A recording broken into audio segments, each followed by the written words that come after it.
for joining us from our home away from work from home. Let's hear it for dogs, everybody.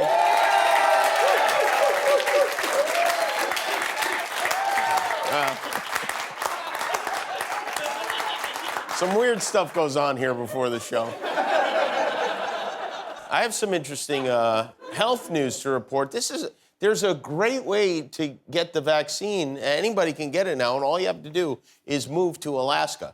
As of last night, Alaska became the first state to offer the vaccine to every resident over the age of 16, which of all places, the one state where everyone is already socially distant, people moved to Alaska just to be 6 feet apart from each other. But they had a big leg up on everyone else because, well, first, because the population is low, and secondly, the vaccines don't go bad when your whole state is a freezer. So good for them. On the opposite end of the pandemic spectrum, Texas is opening their lungs up to all the COVID you can breathe. Texas today lifted their statewide mask mandate. Governor Greg Abbott said he's lifting the mandate against the advice of his own health experts because businesses and families in Texas have the freedom to determine their own destiny. Unless, of course, you're a woman who doesn't want to be pregnant, then we will decide for you. But at the Capitol in Austin, very exciting, they declared transmission accomplished. This is so ridiculous, this decision. It almost makes you suspect Florida was involved somehow. This is the way the new variants rear their ugly heads, and why it's so difficult to wear a mask in public, I have no idea. I mean, if Texans have the freedom to determine their own destiny, by this logic, shouldn't smoking be okay indoors too? I mean, what's the difference? Oh, I know, smoke smells and COVID doesn't. This was the scene in Austin today where the bars are right back at it. Today's the day Texas businesses can reopen to full capacity, and people are already taking advantage. Take a look at this video from earlier this morning. What, this morning? They couldn't wait until night. They had to go this morning. The folks at Fox News were up bright and early this morning, too, to capture the mood at a local diner in McKinney, Texas. This is one of the things they do on Fox News. They send a guy with a microphone to bother white people while they eat. Right now in Texas, these businesses can save themselves. Let me show you what 100% capacity looks like. This is freedom right here. Really? To me, it looks like a bunch of people waiting for biscuits and gravy, but okay. Why is this something to celebrate? 528,000 of our fellow Americans are dead from COVID. Millions are out of work. The House today passed the president's $1.9 trillion relief bill. It will provide aid to millions. It will cut the poverty rate for children in half. It will give Americans more access to health care and boost the vaccination rate. So naturally, Republicans are against it. No Republicans voted for the bill in the House or in the Senate, even though more than 70% of Americans support it. The only other bill 70% of Americans support is Murray. It's very rare to have that. But Republicans in Congress can't support it because Democrats in Congress do support it. If a meteor was hurtling toward the Earth and Chuck Schumer said, we got to stop this, Mitch McConnell would be like, no, we don't. No, we don't. Could lead to socialism.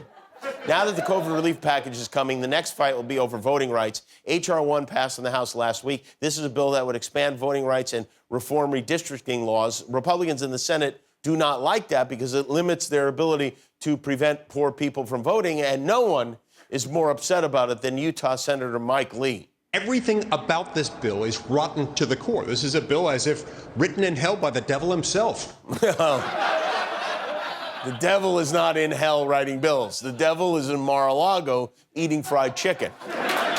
We are approaching 1 year of the lockdown now, which we are going to commemorate tomorrow night. We have our first and hopefully only Coroniversary special tomorrow night with Joel McHale, with Pete Buttigieg, the Secretary of Transportation, music from Adam Duritz of Counting Crows. We've been looking back at what was going on when the pandemic started, and we dug something up. 1 year ago tonight, right before the stay-at-home orders hit here in California, we went out on the street and we asked people passing by our studio to tell us what they knew about this new coronavirus. And this is what they said on March 10th of last year. We're just out here talking to people about the coronavirus. Oh, okay, yeah. So what do you know? I know that it's bad. I know it's new. I don't know if you could drink soup and it'll go away. It seems to be very popular. What do you know about the coronavirus? It's the first time me hearing about it. Explain it to me. Explain it to me. Well, I don't know nothing about the coronavirus. What does it do? What do you know about the coronavirus? We've been giving that shot to our cattle for years. Coronavirus vaccine for cattle scours. Really? So it's been around forever. If you eat cattle cubes when you was a kid and lick salt, you're safe. How many people have the coronavirus? Like 1 million? I don't know, but a lot. I know it makes you cough and it's kind of like pneumonia. How is it different from pneumonia? I don't know, that's just what my dad said. So. What are you going to stock up on? I like wine and toilet paper and soap. Do you think that we should be scared?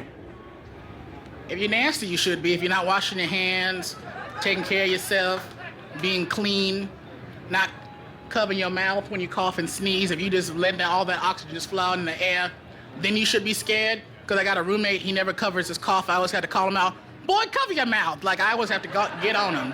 Can you tell us everything you know about the coronavirus? I'm not too worried about it. The president said it's just going to go away someday, so, it's not really that critical of a deal. Yeah, well, you know what he's right about. Donald Trump crawled out of his hole today. He put out a doozy of a statement. On his official letterhead, he wrote, "I hope everyone remembers when they're getting the COVID-19, often referred to as the China virus vaccine, that if I wasn't president, you wouldn't be getting that beautiful shot. For 5 years at best, and probably wouldn't be getting it at all. I hope everyone remembers." Do you remember him, Guillermo? Yeah, he's crazy. Yeah. Here in LA, kids could be back in school for real next month. Right now, the plan is for schools to be open by mid-April, and then I guess shut down again in May is usually how it goes. But this will be welcome news for parents, for kids, for bullies who've been short of nerd lunch money for almost a year now. Remote learning is the best we can do, I guess. And I believe that children are our, what, Guillermo? Children are our future. That's right. And so we did something fun and not so educational for our future. We got in touch with the school in my hometown of Las Vegas, Ellis Elementary School, where they were gracious enough to let me be a substitute teacher for a 4th grade class.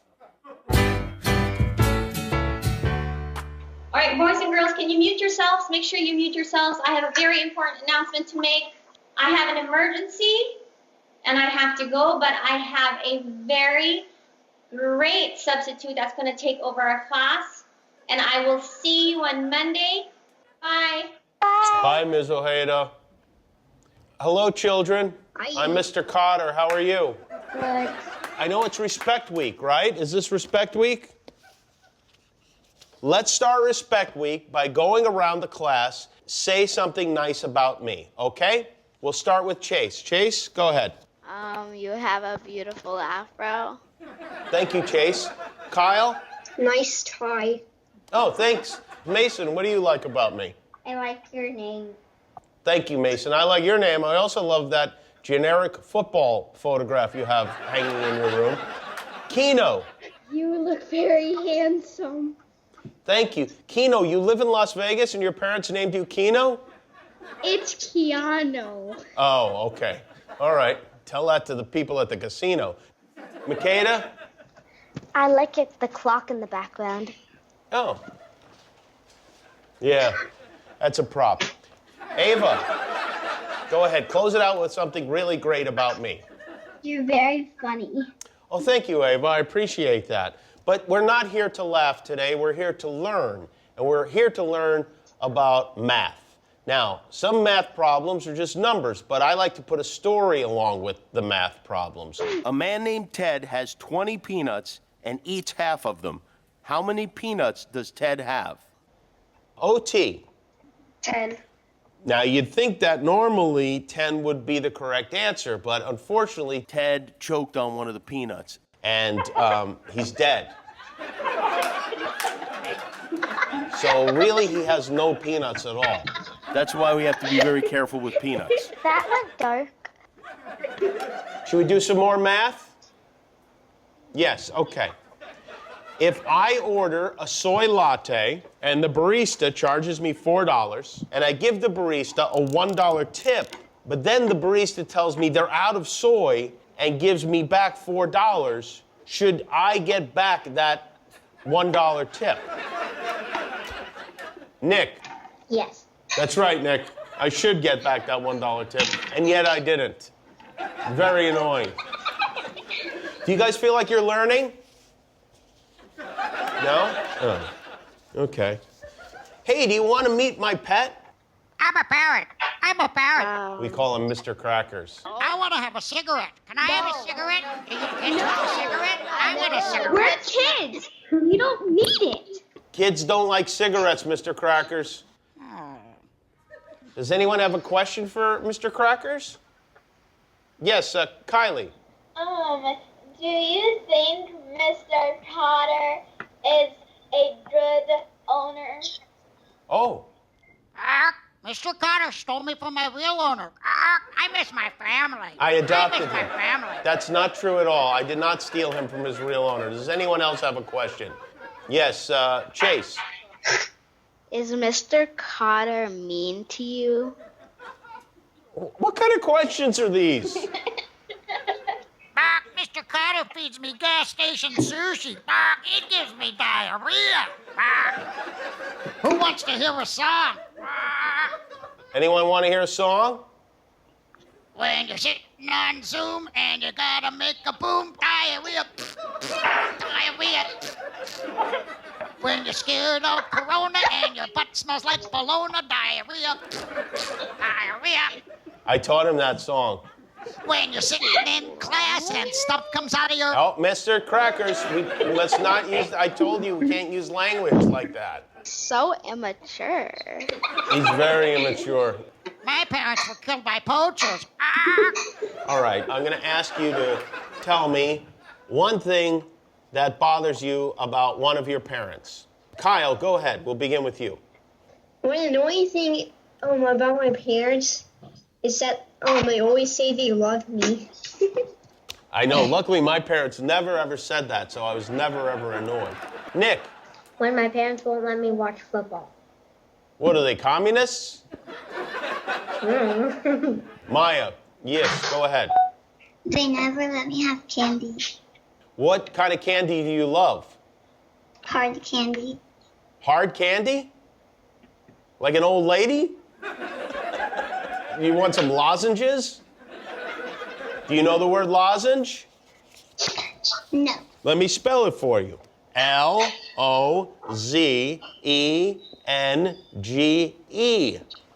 Lozenge. Okay? Mark, I've got something to say. Mr. Carter makes me sleep in the microwave and detail his car. That's all true, yeah. And sometimes he takes a lozenge and he shoves it right up Mr. Okay, Mr. Crackers. Kids, I think we're going to have to end the lesson now. Before we end the class, does anybody want to share anything that they learned today? Yes, Makeda. That this class is very weird. Very good. All right. Say goodbye to Mr. Crackers, everybody. Bye, Mr. Crackers. When it's time for us to quit, and I gotta take a... Okay, I told you we can't use language like that. Oh. Diarrhea. Diarrhea. Okay, bye, kids. Thanks, kids. Hi, I'm Jimmy Kimmel. If you want to see all our latest videos, click the subscribe button, and if you don't, click anyway and close your eyes when they come on.